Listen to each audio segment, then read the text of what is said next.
ऐतिहासिक, शैक्षणिक, साहित्य व संस्कृतीची जोड म्हणजे स्मार्ट पुणेकर न्यूज। वैसे पुणे के जो मार्केट का अगर हम देखें तो गए साल में पुणे के प्राइसेस जो है वो 11% से बढ़ चुके हैं और उसके वजह से हमारे हिसाब से थोड़ा सेल्स में कमी हुआ है। तो 5% से सेल्स कम हुए हैं और डेवलपर ने ये देखकर टोटल जो सप्लाई है मार्केट में वो थोड़ा कम हुआ है। तो इसके वजह से आज की परिस्थिति में मार्केट पूरा इक्विलिब्रियम में है।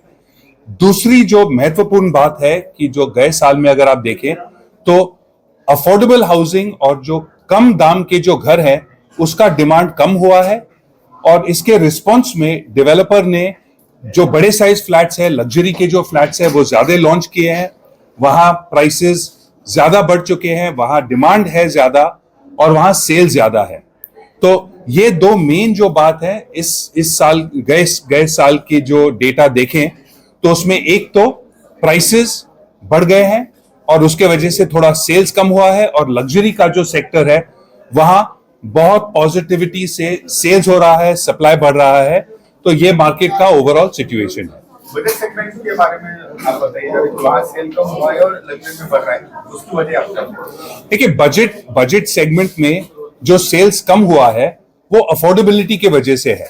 अगर आप गए 5-8 साल से देखें तो ज्यादातर 4 साल में दाम बढ़ चुके हैं, लेकिन अगर आप 8-9 साल का ट्रेंड देखें तो ओवरऑल प्राइस साल में 7-6-5% से प्राइस बढ़े हैं। लेकिन अगर आप अफोर्डेबिलिटी देखें वो उससे ज्यादा बढ़ा हुआ है। तो लोगों के पास जो पैसे हैं घर खरीदने के लिए वो थोड़ा ज्यादा है, तो लोग थोड़े ज्यादा बड़े साइज के घर खरीद रहे हैं और इसके वजह से जो 1 बेडरूम के जो छोटे साइज के फ्लैट्स हैं वहां सेल्स कम हुआ है और उसके वजह से सेल्स कम होने की वजह से डेवलपर्स ने उसका सप्लाई भी कम किया है। गवर्नमेंट ने जीएसटी में अगर डिफरेंस लाते हैं परसेंटेज वाइज जी, उससे उसके वजह से सेल्स में कुछ फर्क आएगा। जीएसटी अगर गवर्नमेंट ने जीएसटी सेट ऑफ फिर से वापस लाया जैसे ओरिजिनली जीएसटी में था तो जो हमारे जो कॉस्ट है वो सेट ऑफ में कम हो जाएंगे, सेट ऑफ की वजह से कम हो जाएंगे और एक बार कॉस्ट कम हो गया तो हमें प्राइस कम करने के लिए अपॉर्चुनिटी मिलेगा। तो that is a very important thing कि अगर गवर्नमेंट ने जीएसटी का सेट ऑफ फिर से वापस ले आए तो it will be a very good thing for the industry. Which is a good time to invest in the commercial area or the flats? As a Good time? second home or देखिए घर मेरे हिसाब से जो लोगों का जो primary घर है that should never be considered an investment.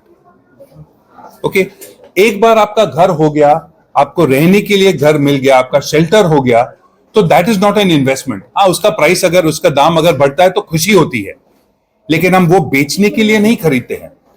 एक बार वो हो गया उसके बाद अगर आप थोड़ा इन्वेस्टमेंट्स कर रहे हो, एसआईपी कर रहे हो, फिर उसके बाद अगर लोगों के पास थोड़ा ज्यादा डिस्पोजेबल इनकम है और उन्हें इन्वेस्टमेंट करना है तो थोड़ा आप रियल एस्टेट का सोच सकते हैं, रियल एस्टेट इन्वेस्टमेंट ट्रस्ट की सोच सकते हैं।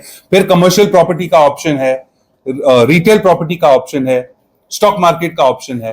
बट जो पहला घर है वी नेवर सजेस्ट कि वो इन्वेस्टमेंट की दिशा से देखे। ओके।